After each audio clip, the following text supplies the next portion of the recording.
नमस्कार, मी प्रतीक्षा. न्यूज 18 मराठीमध्ये आपलं स्वागत. पाहूयात सुपरफास्ट 100 बातम्या.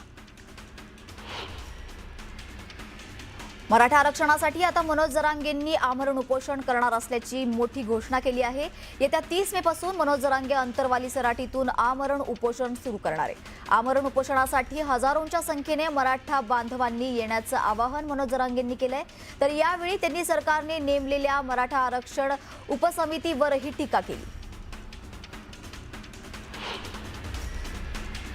मराठा आंदोलनावरून पुन्हा राजकीय आरोप प्रत्यारोपांना उधाण. गुणरत्न सदावर्ते यांनी मनोज जरांगे यांच्यावर थेट निशाणा साधत जरांगे हे एकनाथ शिंदेंचे कार्यकर्ते असू शकतात असा दावा केलाय. तसेच शिंदेंच्या सावलीचा फायदा घेऊन आंदोलनात वळवळ सुरू असल्याचा आरोपही त्यांनी केलाय. तर उदय सामंतांनी बैठकीतील चर्चेची माहिती घ्यावी, त्यांनाही प्रश्न विचारले जातील असा इशाराही सदावर्तेंनी दिलाय.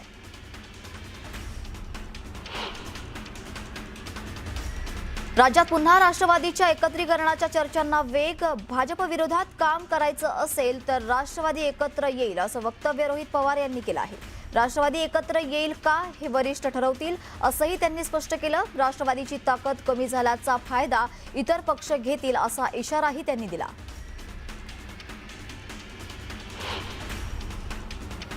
राष्ट्रवादी काँग्रेसच्या दिल्ली कार्यालयात प्रदेशाध्यक्ष सुनील तटकरे आणि प्रफुल्ल पटेल यांना नो एंट्री केल्याच्या वृत्तामुळे एकच खळबळ उडाली होती.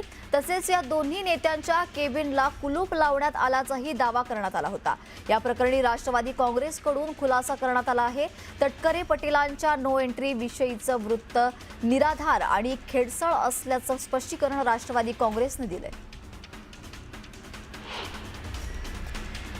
अजित पवारांच्या राष्ट्रवादीत जो काही वाद सुरू आहे त्यावर शिवसेना नेते संजय शिरसाटांनी प्रतिक्रिया दिली आहे. वादावर तोडगा काढण्यासाठी काही नेते शरद पवारांकडे गेले, ते वाद सोडवतील असं त्यांना वाटलं असेल असं शिरसाट यांनी म्हटलंय. नीट पेपर फुटीच्या प्रकरणात आरोपी मनीषा वाघमारे आणि प्रल्हाद कुलकर्णी यांना 10 दिवसांच्या सीबीआय कोठडी देण्यात आली आहे. या दोघांनी पेपर विद्यार्थ्यांना विकल्याचा दावा सीबीआयने कोर्टात केला. प्रल्हाद कुलकर्णी आणि मनीषा वाघमारे हे पेपर फुटीचं रॅकेट चालवत असल्याचं सीबीआय तपासात उघड झालंय. पुणे पोलिसांनी अटक केलेल्या मनीषा वाघमारेपासूनच पेपर फुटीचा प्रवास सुरू झाल्याचा तपासात उघड.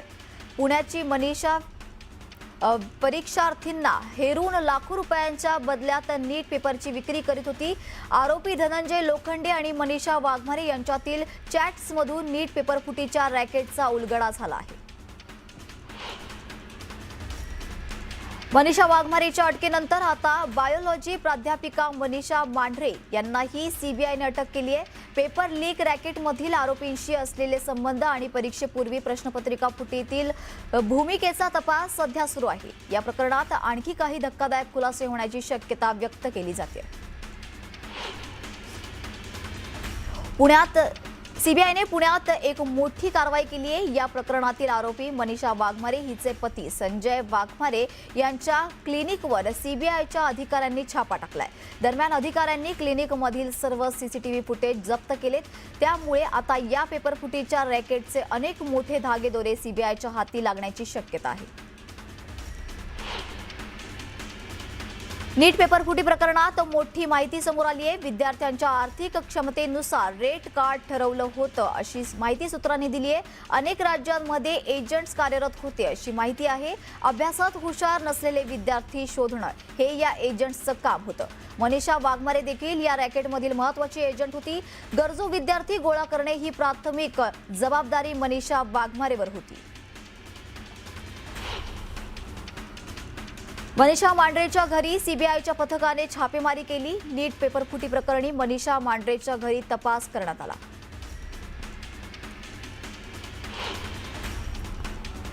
नीट पेपर फुटी प्रकरणात अटक करण्यात आलेल्या लातूरच्या निवृत्त प्राध्यापक पी.व्ही. कुलकर्णी यांच्याबाबत आता दयानंद विज्ञान महाविद्यालयाचे प्राचार्य डॉक्टर एस. बेल्लाळे यांनी मोठी प्रतिक्रिया दिली आहे. कुलकर्णी यांच्या निवृत्तीनंतरच्या कामकाजाशी महाविद्यालयाचा कोणताही संबंध नसल्याचं त्यांनी स्पष्ट केलंय.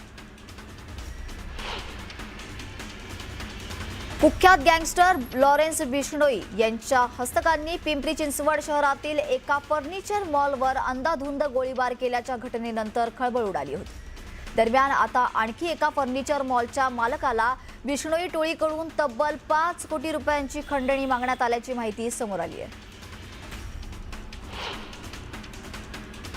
देशात मान्सूनचं आगमन झालंय। भारतीय हवामान विभागाने दिलेल्या माहितीनुसार अंदमान आणि निकोबार बेटांसह बंगालच्या उपसागर आणि आग्नेय अरबी समुद्रात मान्सून दाखल झालाय। या भागांमध्ये मान्सूनसाठी अत्यंत अनुकूल वातावरण निर्माण झाल्यामुळे मान्सूनने आपली पुढची वाटचाल सुरू केली आहे। मुंबईतील अंधेरी भागात बजरंग दलाकडून आंदोलन करण्यात आलं। लव्ह जिहाद, लँड जिहाद आणि रोहिंग्यांच्या विरोधात आंदोलन करण्यात आलं असून आंदोलनस्थळी हनुमान चालिसाचं पठण करण्यात आलं। भिवंडी महानगरपालिकेकडून पावसाळ्यापूर्वी शहरातील नाले सफाईच्या कामांना वेग देण्यात आलाय। महापौर नारायण चौधरी यांनी कामांची पाहणी करत निष्काळजीपणा करणाऱ्या ठेकेदारांचे बिल रोखण्याचा इशारा दिलाय। कोल्हापुरातील गोकुळ दूध संघच्या गाईच्या दूध दरात 2 रुपयांची वाढ करण्यात आली आहे। 21 मे पासून हे नवे दर लागू होणार आहेत। फेब्रुवारी महिन्यात संचालक मंडळाने दर वाढ टाळली होती, मात्र प्रशासक आल्यानंतर ग्राहकांना दूध दरवाढीचा फटका बसणार आहे। पुणे अहिल्यानगर महामार्गावरील सणसवाडी चौकातील वाढती वाहतूक कोंडी लक्षात घेता पोलीस प्रशासनाकडून महत्त्वाचा निर्णय घेण्यात आलाय। चौकातून क्रॉसिंग बंद करण्यात आलं असून वाहन चालकांना दोन्ही बाजूंनी पुढे सुमारे 500 मीटर अंतरावर जाऊन यू टर्न घेण्याचे आवाहन करण्यात आलंय। या निर्णयामुळे चौकातील वाहतूक सुरळीत होण्यास मदत होणार आहे।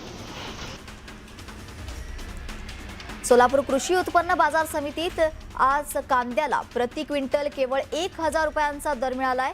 मार्केटमध्ये तब्बल 160 कांद्यांच्या गाड्यांची आवक झाल्याने बाजारात पुरवठा वाढलाय आणि त्याचा थेट परिणाम दरावर झालाय। कांद्याला समाधानकारक भाव मिळत नसल्यामुळे शेतकऱ्यांनी तीव्र नाराजी व्यक्त केली आहे। बीड जिल्ह्यात उष्णतेचा पारा 43 अंशावर पोहोचलाय। दरम्यान शनी अमावस्येनिमित्त दर्शनासाठी येणाऱ्या भाविकांना त्रास होऊ नये यासाठी तुषार सिंचनाच्या माध्यमातून मंदिर परिसरात थंडावा निर्माण केला जातोय। देशभरातील पर्यटकांचा ओढा पुन्हा एकदा कोकणातील समुद्र किनाऱ्याकडे वळला असून किनाऱ्यावर पर्यटकांची मोठी गर्दी दिसून येते। सिंधुदुर्गातील मालवण, दांडी, चिवला, ताकर्ली, त्याचबरोबर देवगाव आणि शिरोडा इथल्या समुद्र किनारे पर्यटकांनी फुलून गेले।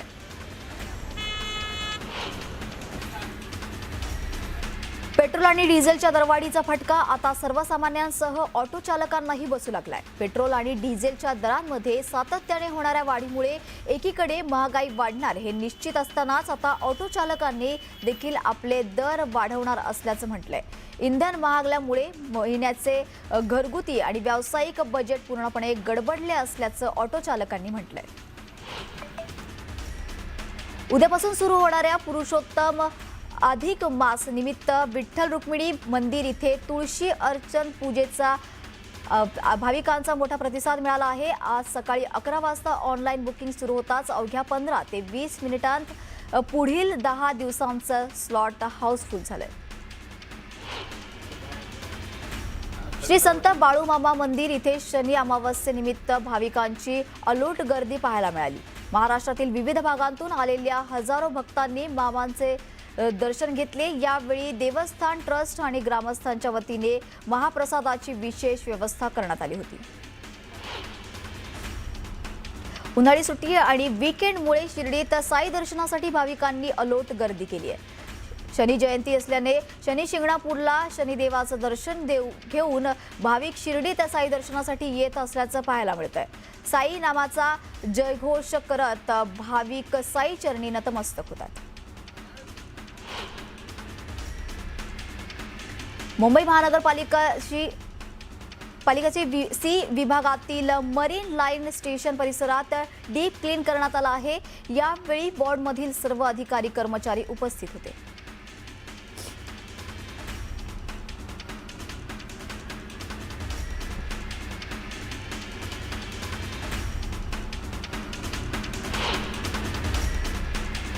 यानंतर एक खास रिपोर्ट आपण पाहणार आहोत। मनोज जरांगे पाटील यांनी आमरण उपोषणाची घोषणा केली आहे। आंदोलनाच्या तारखेच्या आत गॅझेटनुसार मराठ्यांना कुणबी प्रमाणपत्र द्या, नाहीतर 30 मे पासून भयानक आंदोलन होईल असा इशारा त्यांनी दिलाय। आताच आंदोलन मोठं असेल असंही जरांगे पाटलांनी स्पष्ट केलंय। चर्चेसाठी दारं खुली आहेत, मात्र अंमलबजावणी झालीच पाहिजे असा पवित्रा जरांगे पाटलांनी घेतलाय। 30 मेला आंतरवालीत आमरण उपोषण सुरू करतात। ते म्हणजे सरकारनं सांगितलं आम्हाला देऊ नका, मग याला जबाबदार कोण? देवेंद्र फडणवीस साहेबच। तुम्ही जी स्थानिक चौकशीचा अहवाल तयार केला त्यानुसारच कुणबी प्रमाणपत्र आम्हाला पाहिजे, त्यानुसारच। आंदोलनाच्या तारखेच्या आत जर तुम्ही केलं नाही तर तुम्ही सगळे पट्ट्यावर घेतले म्हणून समजा। जरांगे पाटलांनी कुणबी प्रमाणपत्रासाठी आक्रमक पवित्रा घेतलाय। मागील 3 वर्षांपासून जरांगे पाटील मराठा समाजाला कुणबी प्रमाणपत्र मिळावं यासाठी लढा देत आहेत। गॅझेटनुसार सर्व मराठा कुणबीच असल्याचा दावा करत जरांगेंनी त्यांची मागणी आग्रहीपणे मांडली। मुख्यमंत्र्यांनी काढलेल्या GRची अंमलबजावणी करण्याची मागणी जरांगेंनी केली। फडणवीस साहेबांनी 4-5 महिन्यापूर्वी अधिवेशनात भाषण केलं, मंत्र्याला किंमत नाही असं ते म्हणले। मुख्यमंत्री सर्वसार्वा, मग आमचे प्रमाणपत्र सुद्धा तुम्हीच रोखले, आता भूतकाळ नव्हते। जरांगे पाटलांच्या मागण्या काय आहेत आणि आंदोलन कसं होणार त्यावर एक नजर टाकूया। 30 मे पासून आमरण उपोषण केलं जाईल। 29 मे पर्यंत सर्व मराठ्यांना कुणबी प्रमाणपत्र द्या। 1994च्या धर्तीवर आरक्षणाचा GR काढा। सातारा संस्थान, हैदराबाद गॅझेटियर एकत्र घ्या। मराठा आरक्षण उपसमिती बरखास्त करा आणि मराठा आरक्षणासाठी नवीन समिती स्थापन करा, अशा मागण्या यावेळी करण्यात आल्या। सरकारनं एक जाहीर स्टेटमेंट केले, 308 कुणबी प्रमाणपत्र गॅझेटियर प्रमाणे निघाले। याचा अर्थ हैदराबादचा GR लागू झाला, अंमलबजावणी झाली, त्याचा अर्थ असा आहे। पण तिथून पुढचे प्रमाणपत्र का दिले नाही? तुम्ही जी स्थानिक चौकशीचा अहवाल तयार केला त्यानुसारच कुणबी प्रमाणपत्र आम्हाला पाहिजे, त्यानुसारच। मराठवाड्यात मराठ्यांच्या कुणबी असलेल्या 58 लाख नोंदी सापडल्यात, त्याकडे लक्ष वेधत जरांगे पाटलांनी त्या सगळ्यांना प्रमाणपत्र देण्याची मागणी केली। तत्कालीन मुख्यमंत्री एकनाथ शिंदेंनी अभियान घेऊन ज्या प्रकारे प्रमाणपत्र वाटले होते तसंच अभियान राबवण्याचं आवाहन जरांगेंनी केलंय। आम्ही 8 महिने प्रतीक्षा केली, आता सातारा कोल्हापूर औंध संस्थानाचा GR काढून त्याची अंमलबजावणी करा, असा मुद्दा जरांगे पाटलांनी मांडला। 58 लाख कुणबी नोंदी सापडल्या, त्याचे सगळे प्रमाणपत्र द्या। ग्रामपंचायतला महाराष्ट्रातल्या ज्या 58 लाख नोंदी सापडल्या त्या ग्रामपंचायतला लावा। मुख्यमंत्री एकनाथ शिंदे साहेबांनी त्यावेळेस अभियान घेतले होते, जे सत्य ते करायला दिलखुलास केलं पाहिजे या मताच्या आम्ही। एकनाथ शिंदे साहेबांनी अभियान घेऊ प्रमाणपत्र दिले, कारण नोंदी सापडल्या तर घ्यायचं काय काम? तसंच फडणवीस साहेबांनी करावं ही आमची इच्छा आहे। कुणबी प्रमाणपत्रासाठीच्या आंदोलनासाठी चर्चेची दारं खुली असल्याचं जरांगे पाटलांनी स्पष्ट केलं। आमरण उपोषणासाठी हजारोंच्या संख्येनं मराठा बांधवांनी येण्याचं आवाहन त्यांनी केलं। आरक्षणासाठी नेमलेली उपसमिती मराठ्यांमध्येच भांडणं लावतीये, असा आरोप जरांगेंनी केला। सध्याची उपसमिती बरखास्त करून नवीन उपसमिती स्थापन करा, असं जरांगे म्हणाले। उपसमिती मराठ्यात भांडलावी, त्यांना कामच नाहीये, त्यामुळे ती उपसमिती बरखास्त करून टाका।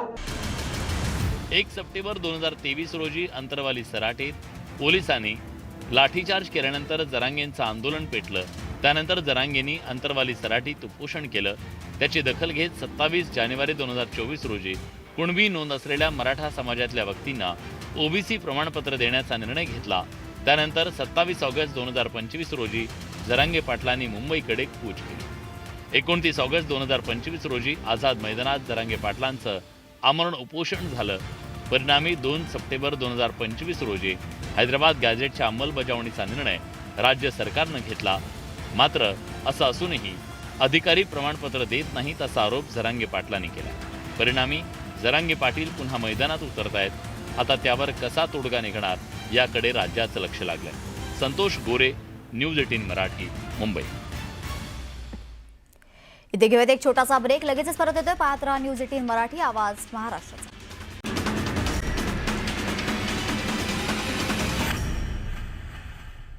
ब्रेक नंतर पुन्हा घेऊयात सुपरफास्ट 100 बातम्यांचा वेगवान आढावा.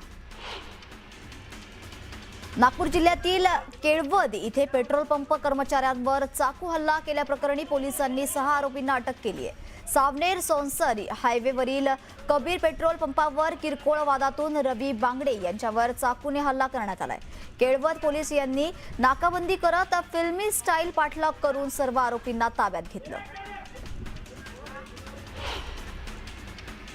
भिवंडी निजामपूर महानगरपालिका क्षेत्रातील रस्त्याकडे धूर सोडणाऱ्या एक्झॉस्ट फॅन विरोधात पालिकेने कारवाई सुरू केली आहे. वाहन चालकांना होणारा त्रास आणि अपघातांचा धोका लक्षात घेऊन असे फॅन हटवून चिमणी बसवण्याचे आदेश देण्यात आले. खालापूर तालुक्यातील पाताळगंगा नदीत पोहण्यासाठी गेलेल्या ग्लेन नावाच्या युवकाचा बुडून मृत्यू झाला. खालापूर पोलीस आणि हेल्प फाउंडेशनच्या पथकाने 1 तासाच्या शोध मोहिमेनंतर युवकाचा मृतदेह बाहेर काढला. धुळे जिल्ह्यातील साक्री तालुक्यात विवाहित महिलेसह एका तरुणाचा मृतदेह आढळल्याने खळबळ उडाली. बोंदुगिरीच्या संशयातून हे दुहेरी हत्याकांड झाल्याची चर्चा असून निजामपूर पोलीस यांनी एका संशयित बोंदूला ताब्यात घेत पुढील तपास सुरू केलाय.